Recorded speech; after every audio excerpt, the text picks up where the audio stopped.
4월 14일 부활절 제3주 주일 예배를 시작하겠습니다. 찬송가 38장 예수 요한을 찬양하겠습니다.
사도신경으로 우리 신앙을 고백하겠습니다. 전능하사 천지를 만드신 하나님 아버지를 내가 믿사오며 그 외아들 우리 주 예수 그리스도를 믿사오니 이는 성령으로 잉태하사 동정녀 마리아에게 나시고 본디오 빌라도에게 고난을 받으사 십자가에 못 박혀 죽으시고 장사한 지 사흘 만에 죽은 자 가운데서 다시 살아나시며 하늘에 오르사 전능하신 하나님 우편에 앉아 계시다가 저희로서 사자와 죽은 자를 심판하러 오시리라. 성령을 믿사오며 거룩한 공예와 성도가 서로 교통하는 것과 죄를 사하여 주시는 것과 몸이 다시 사는 것과 영원히 사는 것을 믿사옵나이다. 아멘. 교동문 1편, 시편 1편 읽겠습니다. 제가 먼저 읽겠습니다. 복 있는 사람은 악인들의 꾀를 따르지 아니하며 죄인들의 길에 서지 아니하며 오만한 자리에 들지 아니하고 오직 여호와의 율법을 즐거워하며 그의 율법을 주야로 묵상하는도다. 그는 시냇가에 심은 나무가 철을 따라 열매를 맺으며 그 잎사귀가 마르지 아니함 같으니 그가 하는 모든 일이 다 형통하리로다. 악인들은 그렇지 아니하며 오직 바람에 나는 겨와 같도다. 그러므로 악인들은 심판을 견디지 못하며 죄인들이 의인들의 모임에 들지 못하리로다. 같이 읽겠습니다. 무릇 의인들의 길은 여호와께서 인정하시나 악인들의 길은 망하리로다. 오늘 하나님께서 주신 말씀은 마가복음 16장 15절에서 20절입니다. 한 절씩 교독하시겠습니다. 또 이르시되 너희는 온 천하에 다니며 만민에게 복음을 전파하라. 믿고 세례를 받는 사람은 구원을 얻을 것이요 믿지 않는 사람은 정죄를 받으리라. 믿는 자들에게는 이런 표적이 따르니 곧 이들이 내 이름으로 귀신을 쫓아내며 새 방언을 말하며 뱀을 집어 올리며 무슨 독을 마실지라도 해를 받지 아니하며 병든 사람에게 손을 얹은즉 나으리라 하시더라. 주 예수께서 말씀을 마치신 후에 하늘로 올려주사 하나님 우편에 앉으시니라. 제자들이 나아가 두루 전파할 때 주께서 함께 역사하사 그 따르는 표적으로 말씀을 확실히 증언하시리라. 이 말씀은 살아계신 하나님의 말씀입니다. 아멘. 오늘도 예배 자리에 나오신 여러분을 주님의 이름으로 환영합니다. 오늘 설교는 만민에게 복음을 전하라 라는 제목으로 설교하도록 하겠습니다. 지난주 우리는 부활하신 예수님에 대해 살펴봤습니다. 부활하신 예수님께서는 제자들에게 임하셔서 이들과 같이 식사를 하시고 그 후에 이들에게 자신이 부활했음을 손과 발로 이렇게 보이시며 그들에게 오늘같이 소명을 전달하십니다. 제자들은 몹시 혼란스러운 상황이었음에도 예수님을 이제 부활하신 예수님을 믿게 되었고 이들의 당시 상황 도마의 고백을 통해서 알 수 있습니다. 도마는 어떤 사람이었습니까? 내가 손과 발에 예수님의 손과 발에 못을 그 못자국에 손을 넣지 못하고는 믿지 못하겠다는 사람이었으나 그는 예수님을 보고 나서는 이렇게 고백합니다. 요한복음 20장 27절에서 28절을 읽겠습니다. 도마에게 이르시되 내 손가락을 이리 내어 내 손을 보고 내 손을 내밀어 내 옆구리에 넣어보라. 그리하여 믿음 없는 자가 되지 말고 믿는 자가 되라. 도마가 대답하여 이르되 나의 주님이시여 나의 하나님이시나이다. 예수님을 믿지 못했던 그 도마의 그 고백은 우리가 기독교 역사에 남는 위대한 고백이 됩니다.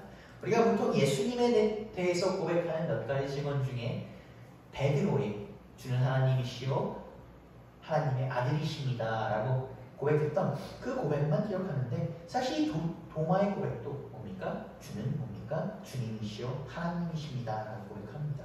그는 어떻습니까? 믿지 못해서 내가 그 손과 발에 그 못자국에 손을 넣어야겠다고 얘기했던 그 자가 어떻습니까? 이제 예수님을 보고 이분은 진정한 하나님의 아들이시구나 라고 고백을 합니다. 혹자 몇몇 신학자들은 이렇게 얘기합니다. 요한복음의 기자가 이 도마의 입을 벌려서 독자에게 요한복음에서 독자에게 전달하고 싶었던 핵심 메시지 중 하나가 뭐다? 나의 하나님이시여 나의 주님이시다. 예수님은 그들과 음식을 나눈 후에 그들에게 소명을 주십니다. 오늘 마가복음 본문과 비교하여 마태복음 28장을 살펴보겠습니다. 먼저 본문 15절을 먼저 읽겠습니다. 또 이르시되 너희는 온 천하에 다니며 만민에게 복음을 전파하라.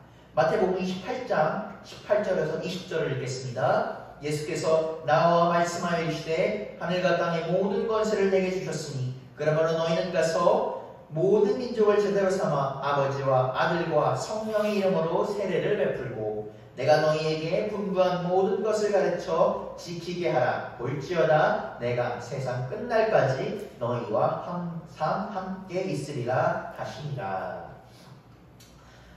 우리가 죽다 살아났다던가 혹은 인생의 큰 일을 겪은 다음에 나오는 말은 매우 중요한 일입니다.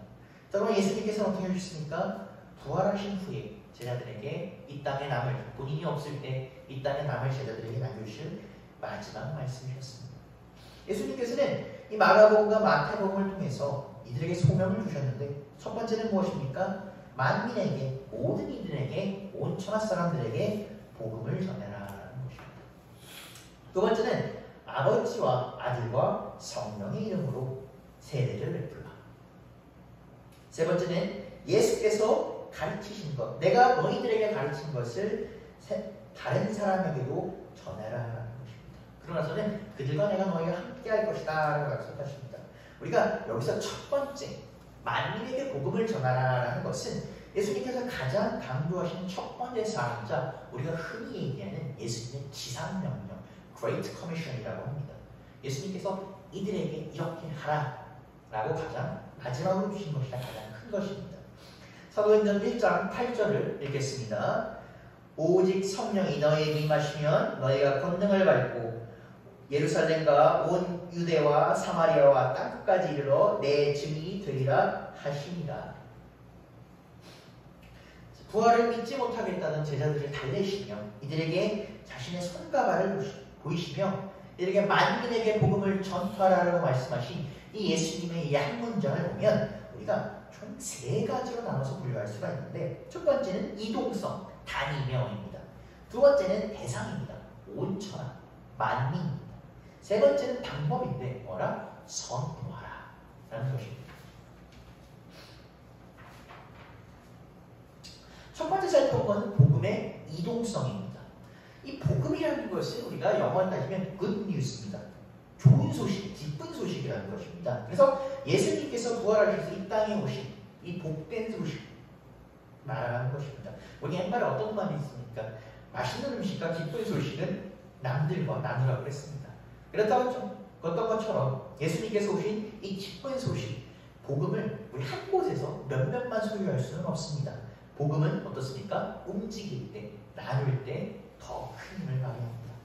사도행전 8장 1절과 4절을 읽도록 하겠습니다. 사울은 그가 죽임당함을 마땅히 여기더라. 그 나라에 예루살렘에 있는 교회에 큰 박해가 있어 사도 외에는 다 유대와 사마리아 모든 땅으로 흩어지니라. 그 흩어진 사람들이 두루다니며 복음의 말씀을 전할세. 여기 나오는 사울은 우리가 알고 있는 그 사도 바울입니다. 사도 바울이 사도 바울이 전 사도일 때 그는 어땠습니까? 복음의 시작점인 예루살렘 교회를 핍박하는 사람이었습니다. 이 사도행전 8장 이전 말씀이 사도행전 7장에 나오는 스데반은 어떻습니까? 바울이 잡아다가 돌로 쳐서 죽이는 그 사건입니다. 1절에 그가 죽임당을 마땅하더라 할 때 여기서 말하는 그가 스데반인 것입니다. 이 사건은 당시 예루살렘 교인들에게 엄청난 공포로 다가옵니다. 우리가 그 생각하는 것과 달리 그 사도 바울이 사울이었을 때 소위 말하는 이 사람이 반기독교, 정확히 말하면 반예수 노선이었던 기간이 그렇게 길지가 않습니다. 또 학자들이 얘기하는 1년에서 한 2년 정도일 것이다. 길어봤자 2년도 안 된다고 얘기합니다. 1년에서 1년 반 정도라고 얘기합니다. 근데 아이러니하게 이 짧은 시간 동안 이 사람이 얼마나 나쁘게 놀았는지, 예루살렘 이 반예수 노선을 얼마나 충실하게 했는지 온 예루살렘 교회에서 어떻습니까? 이 사울을 보면 두려워합니다. 쉽게 말하면 오늘날 인간 백전이었던 것입니다. 사람 잡아다가 예수를 믿어 핍박하고 때리고 죽이고 이랬던 사람입니다. 그런데 아이러니하게 그가 했던 예루살렘 교회의 핍박, 스데반을 돌로 쳐서 죽인 사건은 당시는 말씀드린 것처럼 복음, 예수님에 대한 소식은 예루살렘 교회를 중심으로 했었습니다. 예루살렘 교회에 고여 있었습니다. 그런데 이것이 어떻게 됩니까? 유대와 사마리아 전역으로 퍼지는 결과를 가져오게 됩니다. 그 성경의 모든 사건을 하나님의 계획임을 우리가 고려한다면 그 핍박방에 받았던 사람들이, 도망쳤던 사람들이 그곳에서 복음을 전하는 계기가 된 것입니다. 같은 맥락으로 예수님께서는 복음이 한 지역에 고여있게 하지 마라. 한 지역에 있지 말고 모든 사람에게 뭐라? 복음을 선포하라라고 말씀하신 것입니다. 다음의 대상은 이제 복음의 대상입니다. 당시 유대인들은 오직 이스라엘 백성들이 선택받은 백성이다 라고 여겼습니다. 선민사상이라고 하죠. 그래서 다른 백성들은 구원받지 못하고 다른 백성들은 메시아의 선택을 받지 못하고 이들은 뭐다? 멸망당할 것이다 라고 생각을 했습니다. 이 조금 벗어난 얘기입니다만 이 나라가 없어져 여러 나라의 더부살이하던 유대민족들이 다른 나라에서 환영받지 못한 이유가 대표적으로 이겁니다. 물론 첫 번째 근본적인 이유는 당시 유럽 국가들의 기독교였기 때문에 예수님을 믿는 기독교였기 때문에 이 유대민족들이 당연히 예수님을 십자가에 못 박았으니 마음에 안 들었을 것입니다. 사회적으로는 이들이 뭐 어떻습니까? 더부살이하면서 부진하고 빨라서 계산이 빨라서 재산을 많이 축적하긴 했지만 이 사람들이 얹혀 살면서 오히려 보다 이 유대민족들이 다른 사람들, 다른 나라 사람들을 우리가 선택받은 민족이야 너네는 그렇지 못해 라고 오히려 차별했기 때문입니다. 그들은 유대의 그 정교 의식에 따라서 할례 받지 않은 사람들, 이방인들과 식사하는 것을 명백히 금합니다. 그러니까 레위기 11장을 보게 되면 하나님께서 유대민족들에게 너희는 이것을 먹고 이것을 먹지 말라라는 것을 11장 전체에 쭉 설명하십니다. 그렇기 때문에 유대인들은 어떻습니까? 이방인들과는 밥을 먹지 않았습니다. 심지어 예수님을 믿는 비유대 기독교인과도 한창에서 식사하지 않았습니다. 이것은 단지 유대인뿐만 아니라 예수님을 믿는 유대 기독교인들조차도 비유대 기독교인들과 한상에서 식사하는 것은 어땠습니까? 꺼려합니다. 심지어는 이방인이 주는 음식조차도 먹지 않습니다. 예수님과 사마리아 여인의 이야기에서 이것을 엿볼 수가 있습니다. 요한복음 4장 9절을 읽겠습니다. 사마리아 여자가 이르되 당신 유대인으로서 어찌하여 사마리아 여자인 나에게 물을 달라 하나이까? 이는 유대인이 사마리아인과 상종하지 아니하니라. 예수님께서는 거리낌 없이 사마리아 여인에게 물을 달라 하십니다. 그러니까 사마리아 여인이 물을 묻습니다.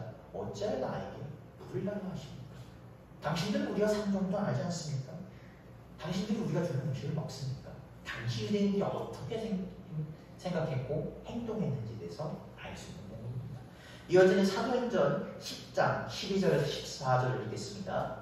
그 안에는 땅에 있는 각종 네 발 가진 짐승과 기는 것과 공중에 나는 것들이 있더라. 또 소리가 이르되 베드로야 이르되 잡아먹으라 하거늘 베드로가 이르되 주여 그럴 수 없나이다. 속되고 깨끗하지 아니한 것을 내가 결코 먹지 아니하나이다 한데, 이것은 사도행전 10장에서 베드로가 고넬료라고 하는 로마의 그 당시 장군을, 백부장을 만났을 때 이 사람이 예수님의 복음에 대해서 듣고 싶어 합니다. 그러니까 베드로가 고민합니다. 내가 이 사람의 집에 가서 이 하는 것이 맞는 것일까? 어떤 이방인들이 복음을 하는 게 맞는 것일까? 라고 고민을 막 합니다.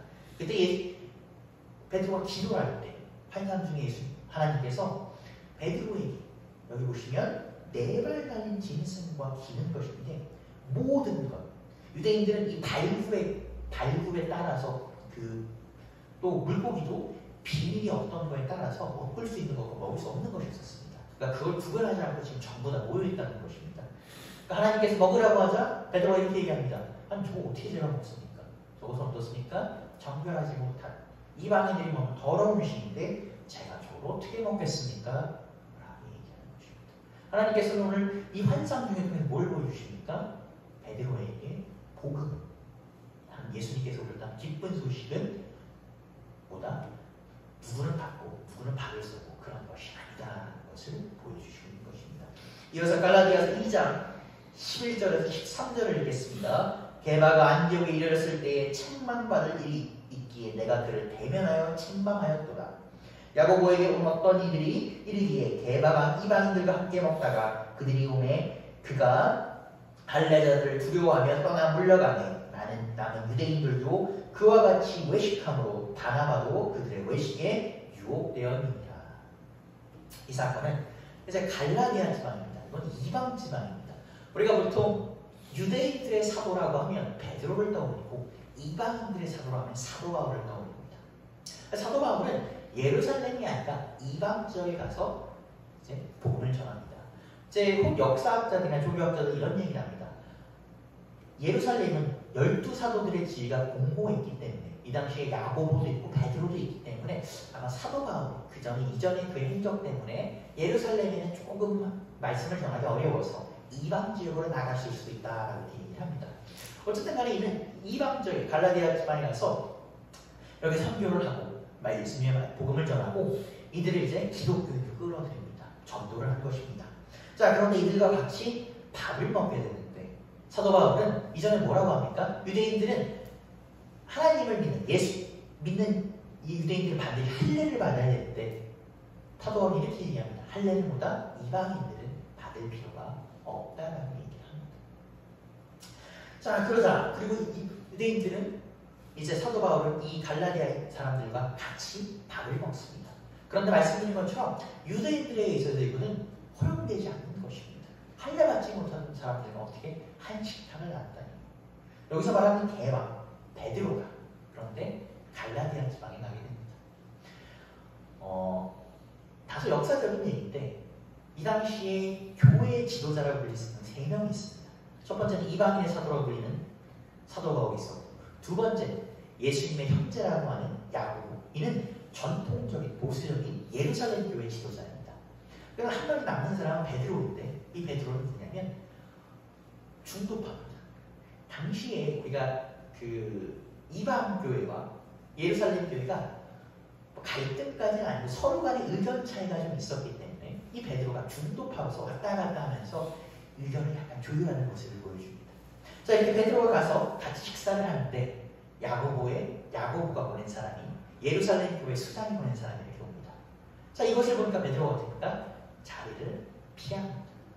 왜? 할례 받지 못한 사람과 같이 밥을 먹을 수 없기 때문에. 물론 이것에는 이제 베드로 입장에 얘기하면 어떻습니까? 굳이 갈등되는 모습을 보여줘서 심화시킬 필요가 없다라고 생각해서 베드로가 피한 면모도 있겠지만 우리가 유대인들이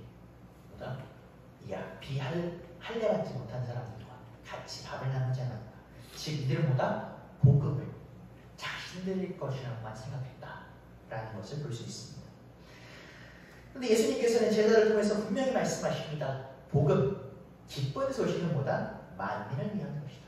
유대인만을 위한 것이 아니요 뭐다? 복음을 받은 헬라인들을 위한 것만도 아닌 모든 만민을 위한 것이다.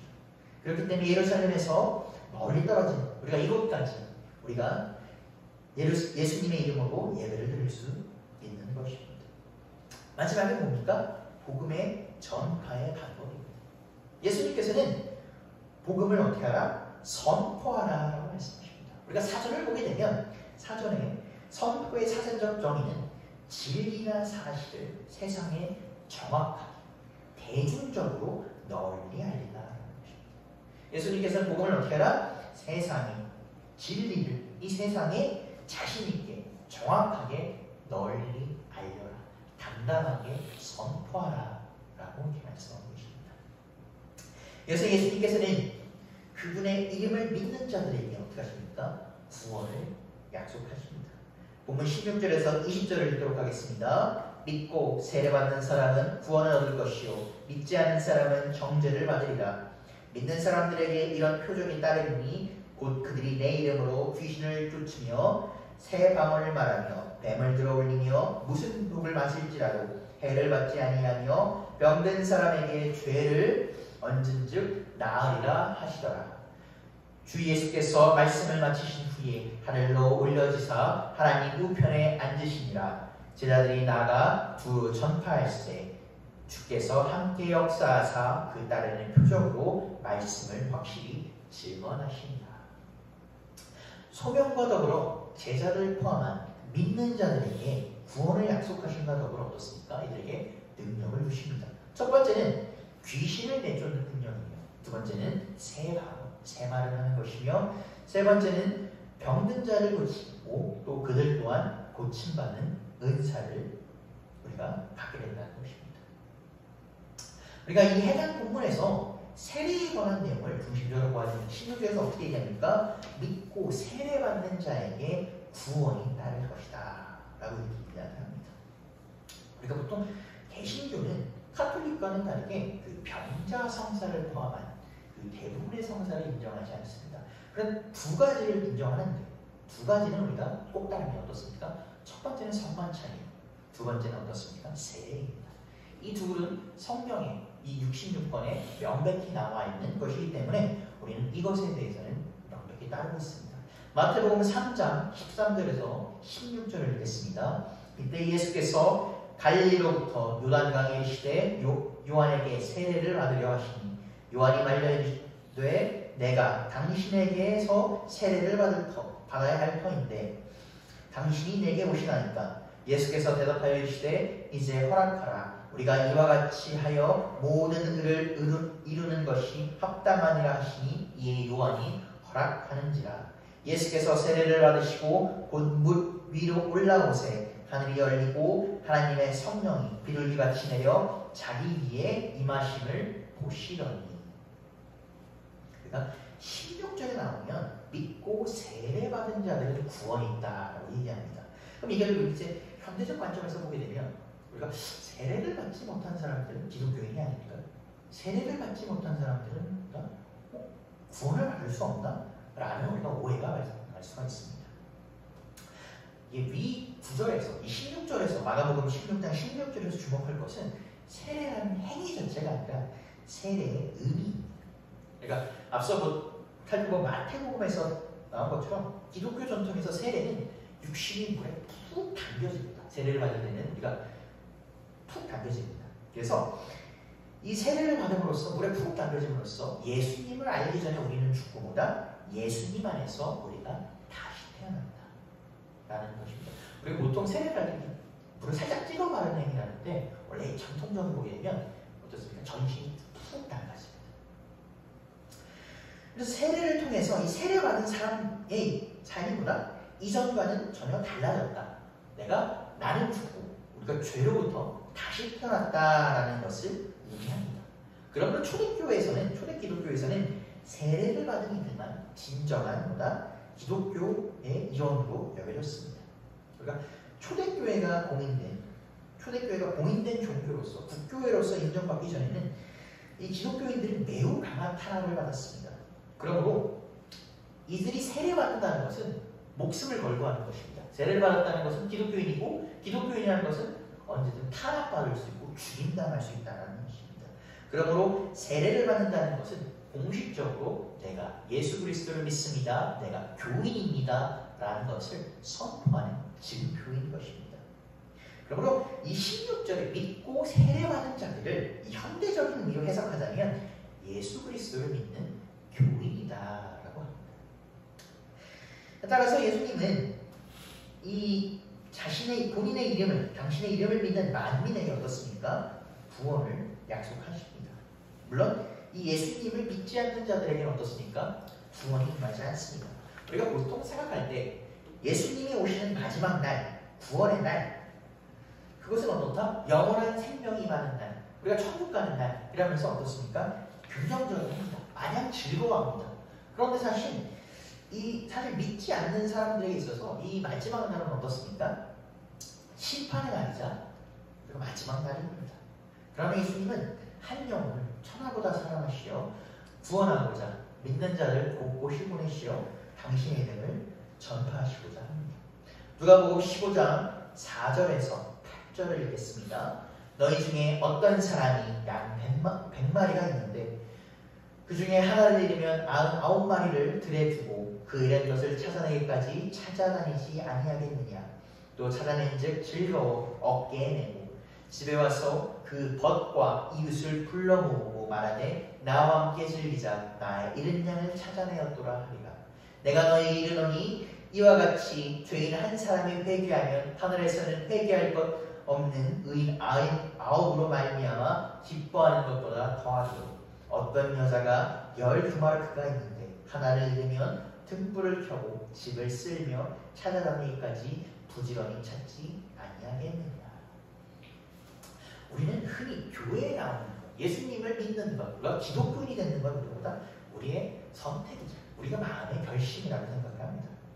그러나 에베소서에서 2장 8절에서는 어떻게 합니까? 믿음은 하나님의 선물이라고 합니다. 우리 여태까지 쭉 마가복음을 살펴보면서 예수님께서 12제자를 사도로 택하신 것, 그들의 앞에 나타나셔서 그들을 택하신 것, 앞서 살펴보았듯이 도망간 제자들 앞에 나타나셔서 손발을 내미시는 모습, 잃어버린 양을 찾아다니시는 예수님의 모습에서 예수님의 이름을 믿는 것은 우리의 선택이 아니라 어떻다? 예수님께서 우리에게 나타나셔서 예수님께 속한 것이심을 알 수가 있습니다. 그러나 이것은 절대 우리가 그래, 우리 믿음은 예수님께 속한 것이니 내가 교회 안 가는 것, 내가 믿음이 없는 것은 내 잘못이 아니지, 예수님이 안 오신 거지, 뭐 언젠가 오시겠지, 이렇게 생각해서는 절대 안 됩니다. 우리가 감리교회 웨슬리 이렇게 얘기합니다. 믿음은 하나님께서 값없이 주시는 선물이지만 우리가 이에 대해서 반응해야 된다고 생각합니다. 제가 이 얘기를 우리가 어떻게 초등부 설교를 할 때 어떻게 쉽게 풀어낼 수 있을까라고 막 신학적으로 막 고민했습니다. 물론 제가 신학 공부할 때니까 지금도 마찬가지겠지만 뭐 신학적 지식이 충분하진 않지만 막 고민했습니다. 그러면 우리가 복음은, 믿음은 예수님께서 주신 선물인데 우리가 이에 반응하는 것을 어떻게 설명해야 될까? 우리가 선물을 받습니다. 우리가 선물을 받습니다. 선물을 받는 건 선물을 주는 이의 마음입니다. 그러나 그 선물을 풀러보지 않고 가만히 있다면 그 선물은 아무 의미가 없습니다. 그 선물 안에 무엇이 들었는지 어떻게 합니까? 그 선물을 풀러볼 때 그 선물은 여러분에게 진정한 선물이 된 것입니다. 그리고 또 하나 우리가 명심할 것이 있습니다.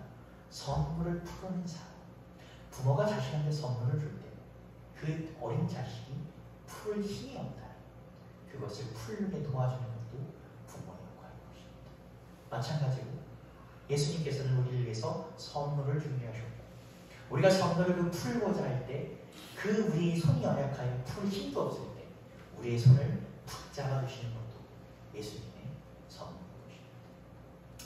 요한계시록 3장 20절에서는 이렇게 이해합니다. 같이 읽겠습니다. 볼지어다 내가 문 밖에 서서 두드리노니 누구든지 내 음성을 듣고 문을 열면 내가 그에게 들어가 그와 더불어 먹고 그는 나와 더불어 먹으리라.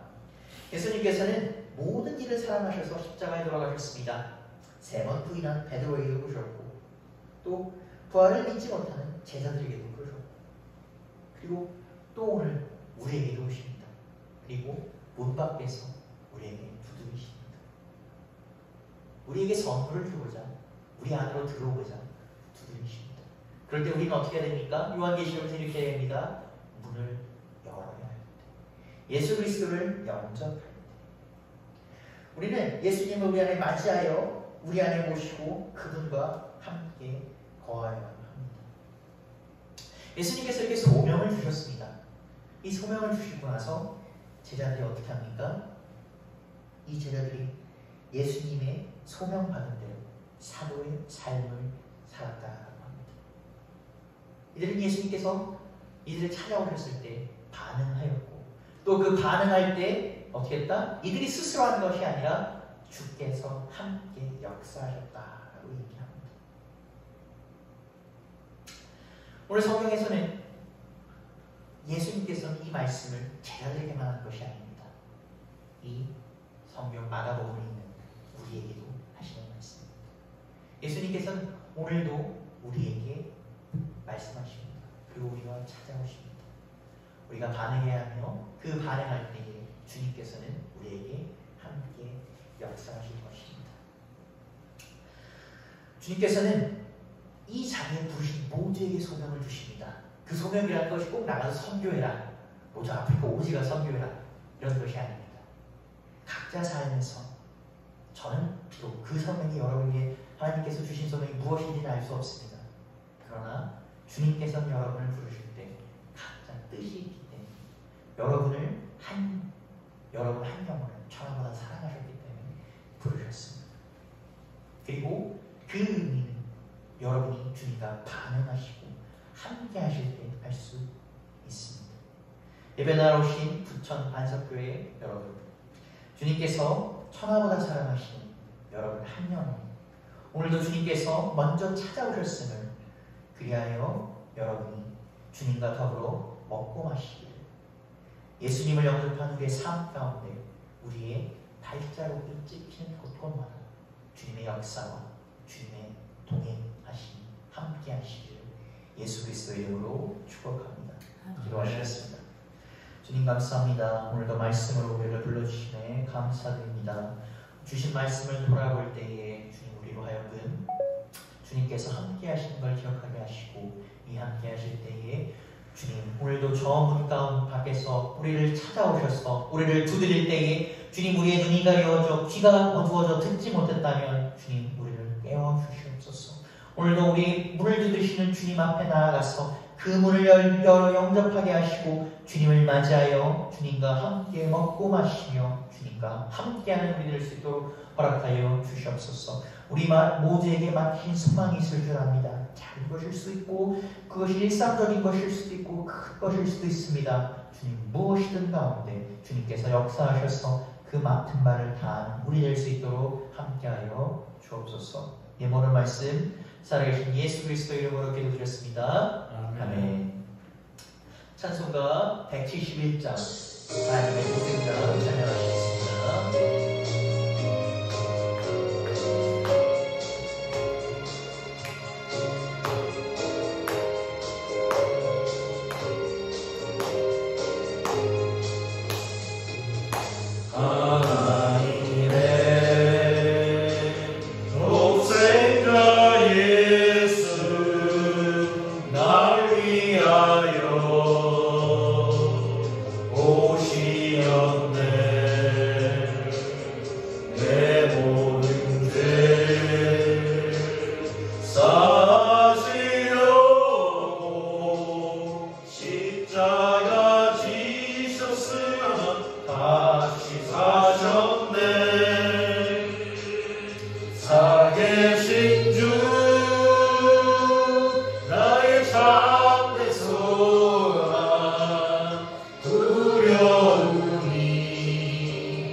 살아계신